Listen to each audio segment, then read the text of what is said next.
Hi, welcome back to Sport on 7. I'm Tom Bushell, and you can get me on Twitter. It's at Tom Bushell UAE. It's all about the Olympics, really, this week, and I caught up once again with Sport 360's Chris McHardy on Saturday to discuss the UAE hopes in London, plus some transfer talk from some Pro League clubs as well.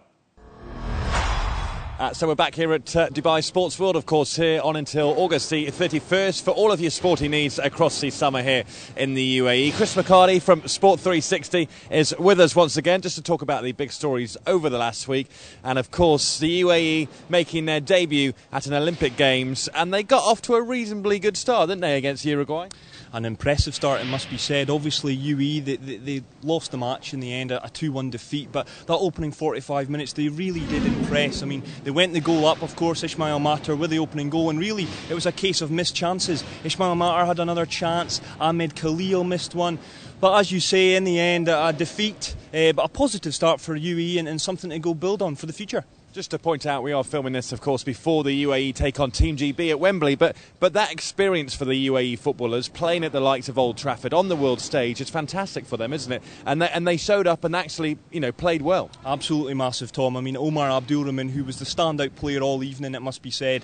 I mean, the little Alain playmaker, and he actually came out and said it was a wonderful feeling for him and a great honour to play at Old Trafford. They weren't overawed by it. They did tire towards the end of the match. I think Ramadan came into it. Obviously, the players still fasting in the holy month. But really, a wonderful, wonderful display. Loads of positives to take from Adi Ali. And of course, as you rightly point, still the games against Team GB and against Senegal, but I'm sure that, as I say, there's many positives to take from that. And of course, many of the Uruguay players, including Suarez of Liverpool, coming out and offering his praise to the UAE team as well. We're talking about the UAE footballers playing, of course, at London 2012 across the UK, but let's talk about some players that could be moving to the UAE to apply their trade here. Who are the big names being linked with clubs here? We touched on it last week, Tom, when we mentioned Michel Bastos and Park Chu-young on their way to Alain. Two big signings this week in the UAE Pro League. Al Ahly signing Akali Imana, the Cameroonian midfielder. He was on loan, of course, last season with the Dubai club. 11 appearances with 2 goals for the Cameroonian midfielder. So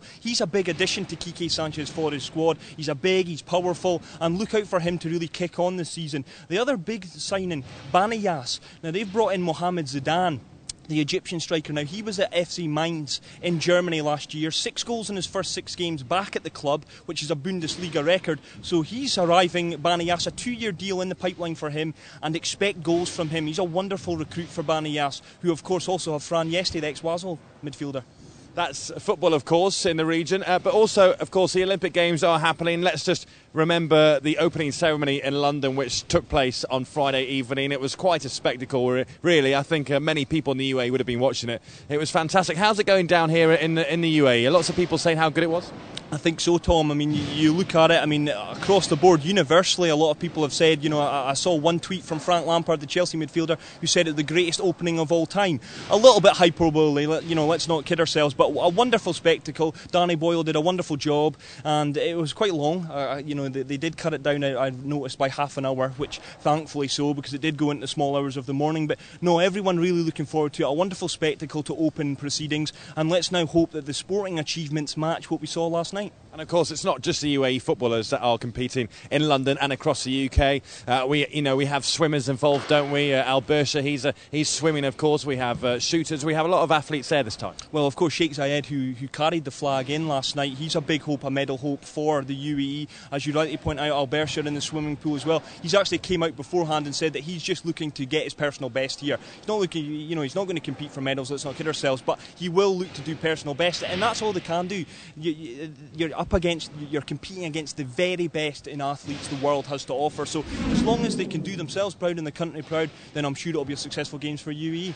Well, over the next couple of weeks, of course, the Olympic Games are happening across the UK, and the UAE are there in force. So make sure you keep up to date with what's going on with all the athletes in London across the next couple of weeks.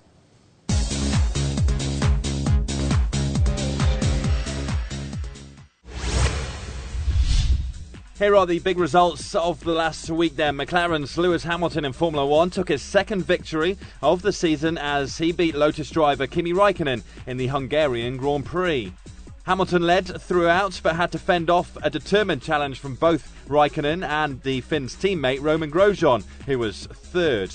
Red Bull's Sebastian Vettel was 4th, ahead of Ferrari's Fernando Alonso and McLaren's Jenson Button.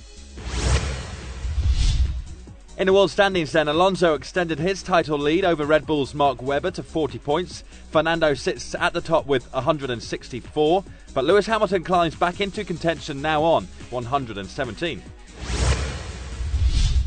In MotoGP, defending champion Casey Stoner beat Jorge Lorenzo to first place at the Laguna Seca to close the gap on the Spaniard at the top of the MotoGP standings. The Australian overhauled Repsol Honda teammate Dani Pedrosa before passing Lorenzo with 11 laps to go.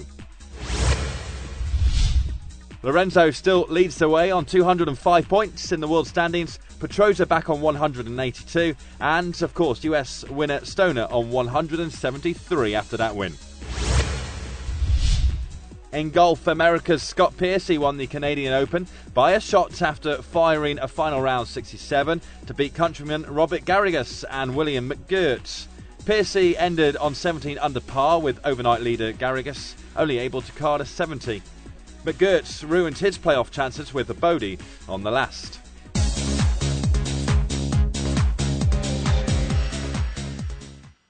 That's it for this week's Sport on 7. It's been non-stop with the likes of Ryan Lochte pushing Michael Phelps into the shadows and Mark Cavendish failing in his cycle race medal push as well. And of course, the UAE footballers will be saying goodbye to London 12. They can't now progress to the next stage of the tournament after losing to Team GB, but they have given a great account of themselves and the future does look bright. Can't wait to see what the next week of Olympic sports brings us. Thanks for watching. We'll see you again next time. Goodbye.